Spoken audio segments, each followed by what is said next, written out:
Setelah malaikat Israfil meniup sangkakala yang kedua kalinya, bangkitlah seluruh umat manusia, sejak dari Nabi Adam alaihi salam sampai manusia yang paling akhir lahir ke dunia. Begitu semua manusia dan jin dibangkitkan dari kuburnya, mereka akan digiring menuju sebuah tanah lapang yang sangat luas, yang seakan tak ada sudut penghabisannya, yaitu padang mahsyar. Lalu, bagaimana keadaan manusia saat dibangkitkan dari kubur kelak? Abu Hurairah berkata bahwa Rasulullah Shallallahu Alaihi Wasallam bersabda, sesungguhnya pada hari kiamat, manusia akan dikumpulkan menjadi 3 golongan. Satu golongan berjalan kaki, satu golongan berkendaraan, dan yang satu golongan lagi berjalan dengan wajah mereka. Kemudian para sahabat bertanya, "Ya Rasulullah, bagaimana caranya mereka berjalan dengan wajahnya?" Beliau bersabda, sesungguhnya Allah lah yang telah membuat mereka bisa berjalan dengan kedua kakinya, maka Dia juga bisa membuat saya berjalan dengan wajahnya. Pada saat itu, alangkah sukarnya mereka berjalan karena harus berjalan dengan menjaga muka mereka dari tanah-tanah yang terjal dan banyak tanaman berduri. Hadis riwayat Tirmidzi dan Ahmad. Aisyah RA mendengar Rasulullah Shallallahu Alaihi Wasallam bersabda, kalian dikumpulkan dengan keadaan telanjang dan tidak beralas kaki. Aisyah RA bertanya, ya Rasulullah, laki-laki dan perempuan, satu sama lain bisa melihat auratnya. Nabi Shallallahu Alaihi Wasallam menjawab, kejadian ketika itu lebih dahsyat sehingga memalingkan mereka dari keinginan seperti itu. Hadis riwayat Bukhari. Allah akan membangkitkan kita pada hari kiamat dalam keadaan penuh dengan kesulitan dan kesukaran.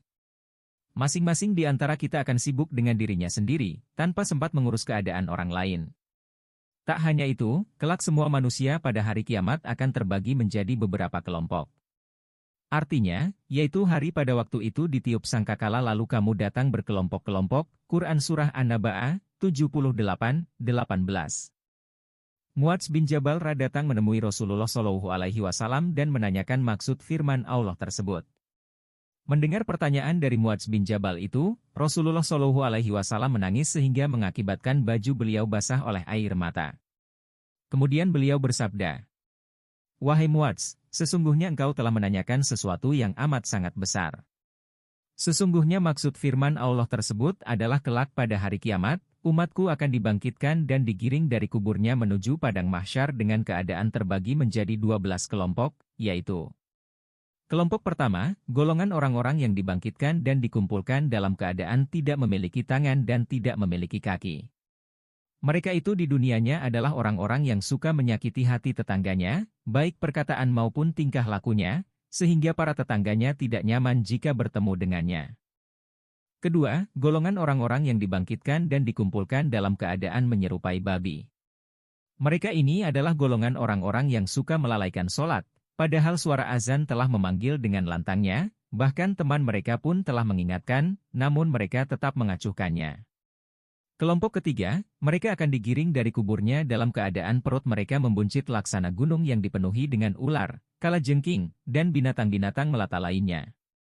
Terdengarlah perkataan untuk menyambut mereka, inilah orang-orang yang enggan mengeluarkan zakat dan melakukan berbagai cara untuk tidak mengeluarkannya.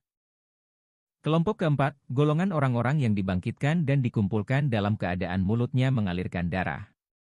Kelompok ini adalah orang-orang yang senang berbohong dan licik dalam berjual beli. Mereka rela berbohong demi keuntungan dagangannya tanpa memikirkan risikonya. Kelompok kelima, mereka akan digiring dari dalam kuburnya dalam keadaan berbau busuk. Mereka akan disambut dengan kata-kata, inilah orang-orang yang kelihatannya baik di depan umum, padahal sebenarnya, mereka adalah pelopor kemungkaran sewaktu hidup di dunia.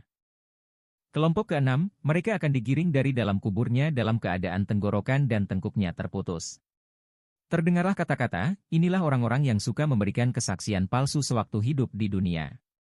Padahal seorang saksi akan dimintai pertanggungjawaban di akhirat kelak atas kesaksiannya. Kelompok ketujuh, mereka akan digiring dari dalam kuburnya dalam keadaan tidak memiliki lidah, dan dari mulut mereka mengeluarkan darah dan nanah. Mereka akan menerima dengan kata-kata, inilah orang-orang yang enggan memberi kesaksian kebenaran sewaktu hidup di dunia. Kelompok kedelapan, mereka akan digiring dari dalam kuburnya menuju padang mahsyar dalam keadaan terbalik, kepala di bawah dan kaki di atas. Mereka akan disambut dengan kata-kata, inilah orang-orang yang suka berbuat zina sewaktu hidup di dunia dan mati dalam keadaan belum bertobat kepada Allah Subhanahu wa Ta'ala.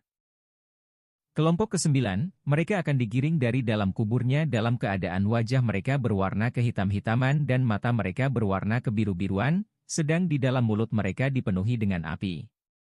Terdengarlah katanya, inilah orang-orang yang suka memakan harta anak yatim dengan cara yang zalim sewaktu di dunia dan tanpa merasa bersalah melakukannya. Kelompok ke-10, mereka akan digiring dari dalam kuburnya dalam keadaan dipenuhi dengan penyakit kulit. Akan dikatakan kepada mereka, inilah orang-orang yang sering berbuat durhaka kepada kedua orang tuanya ketika di dunia. Mereka enggan mengerjakan sesuatu yang diperintahkan oleh orang tua, bahkan sampai menyakiti hati orang tua. Kelompok ke-11, mereka akan digiring dari dalam kuburnya dalam keadaan buta kedua matanya dan buta hatinya. Gigi mereka bagai tanduk sapi jantan, bibir mereka dalam keadaan melebar sampai ke dada, lidah mereka saya manjang sampai ke perut, sedangkan dari mulut mereka tak henti-hentinya mengeluarkan berbagai macam kotoran. Akan terdengar kata kunci, inilah orang-orang yang suka meminum minuman keras sewaktu hidup di dunia. Kelompok ke-12, mereka akan digiring dari dalam kuburnya dalam keadaan wajah terkena sinar matahari. Mereka akan menjembatani jembatan Syiratal Mustaqim bagaikan kilat. Kepada mereka akan dikatakan, inilah orang-orang yang suka beramal saleh, selalu berusaha menjauhi perbuatan dosa, menjaga sholat 5 waktu dan mereka yang meninggalkan kehidupan dunia dalam keadaan sudah bertobat kepada Allah Subhanahu wa Ta'ala. Tidak ada balasan yang tepat bagi mereka kecuali surga, yang di dalamnya penuh dengan kenikmatan ampunan dari sisi Allah, dan kasih sayang yang melimpah darinya. Hadis riwayat Ibnu Majah. Dari 12 macam golongan di atas, semuanya akan masuk dan mendapat balasan di neraka, kecuali golongan ke-12, yaitu golongan orang-orang yang wajahnya seterang cahaya di bulan purnama. Golongan ini akan masuk dan mendapat balasan perbuatan, dengan menikmati kenikmatan di surga.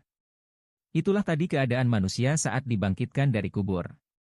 Selagi kesempatan hidup masih ada, mari saling berlomba-lomba untuk beramal saleh, saling menasihati dalam kebaikan. Mudah-mudahan Allah Subhanahu wa Ta'ala memberikan ampunan dan ridho-Nya untuk kita semua.